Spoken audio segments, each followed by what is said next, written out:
Olá, você quer saber como se comportar os indicadores de inadimplência, recuperação de crédito, demanda por crédito e movimento do comércio 2022? Eu sou Flávio Calife, economista da Boa Vista, e nesse nosso primeiro plantão econômico 2023 falaremos sobre como se comportar os indicadores e o que esperamos para esse início do ano. O indicador de registro de inadimplentes da Boa Vista, que mede a entrada de novas dívidas não pagas na base de dados da Boa Vista, ou seja, o crescimento da inadimplência, ele aumentou quase 20% em 2022, 19,9%. É um número bem elevado. Temos que lembrar que nos últimos 2 anos esse indicador sofreu queda, tanto em 2020 e 2021, anos da pandemia.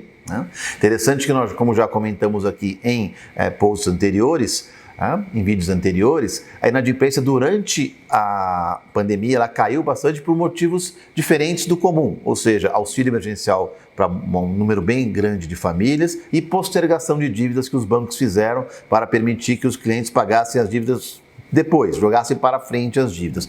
Isso fez com que esse movimento de inadimplência ficasse para frente, portanto, o que deveria ser uma inadimplência de 2020, 2021, passou para 2022, acumulou bastante dívida, e isso acabou, junto com outros fatores, como os juros mais altos, a renda em queda, o endividamento elevado, fazendo com que muito mais consumidores entrassem nos registros de inadimplentes. Junto com isso, quando a gente mede também a saída de consumidores, porque o registro mostra a entrada de novos consumidores e a recuperação de crédito mostra a saída.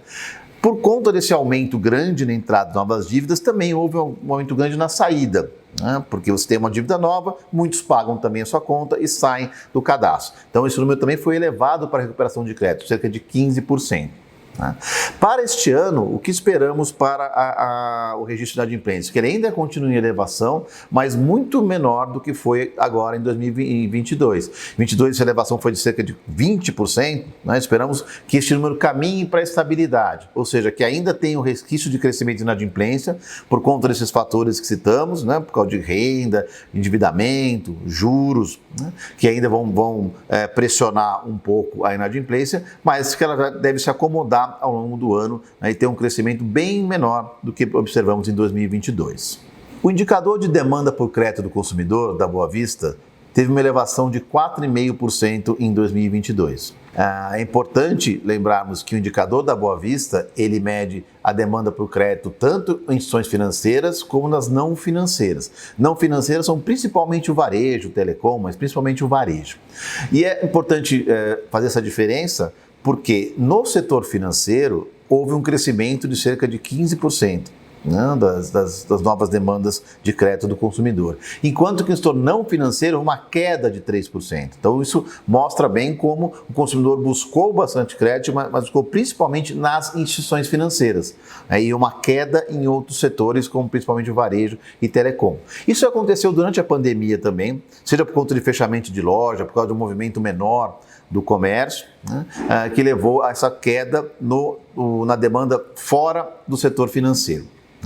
O que tem impulsionado, é claro, esse crescimento do crédito não é só uma questão de uma melhora, por exemplo, das compras, na renda. Pelo contrário, quando a gente olha os números abertos, a gente vê que a maior parte do aumento da demanda por crédito tem sido em modalidades daquelas mais caras e mais emergenciais, como o cartão de crédito, cheque especial e o crédito pessoal não consignado. Então a gente vê um crescimento do crédito que foi forte esse ano, mesmo com a queda no varejo, se a gente pegar o não financeiro foi bastante forte. O crescimento do crédito deve continuar ainda ao longo de 2023, esperamos isso, mas vai depender bastante de alguns fatores, como por exemplo a questão dos juros, que cresceu bastante, mas a gente espera que ele comece a cair ao longo de 2023, que a renda se recupere e que o endividamento do consumidor diminua.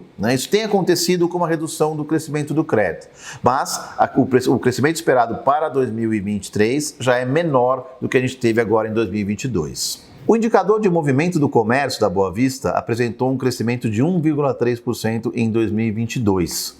O comércio vem crescendo lentamente nos últimos anos. Apesar de que durante a pandemia, enquanto todos os outros setores, como serviços e indústria, caíram bastante, o comércio conseguiu se manter ainda em crescimento positivo, principalmente por conta de auxílios emergenciais que aumentaram bastante a renda do consumidor, que fizeram com que a renda crescesse mais de 4% na média do consumidor brasileiro. Porque quando você teve o final desses auxílios, nós tivemos junto com isso o aumento da inflação, isso diminuiu muito a capacidade de compra do consumidor, a capacidade de consumo. Então o varejo vem crescendo menos nos últimos anos e este último ano também cresceu pouco. E a expectativa que a gente tem para 2023 não é também de um crescimento elevado, pelo contrário, deve ficar próximo do crescimento de 2022. Por quê? Nós ainda estamos convivendo com um consumidor endividado, no que está com a inflação ainda corroendo os seus rendimentos, e juros que ainda são bem elevados. E o varejo depende bastante do crédito. Se o crédito crescer menos, o varejo também tende a crescer menos. E essa é a expectativa que nós temos agora para o ano de 2023. Esse foi o resumo dos nossos indicadores da Boa Vista para 2022. Eu sou Flávio Calife, economista da Boa Vista. Obrigado e até o próximo Plantão Econômico.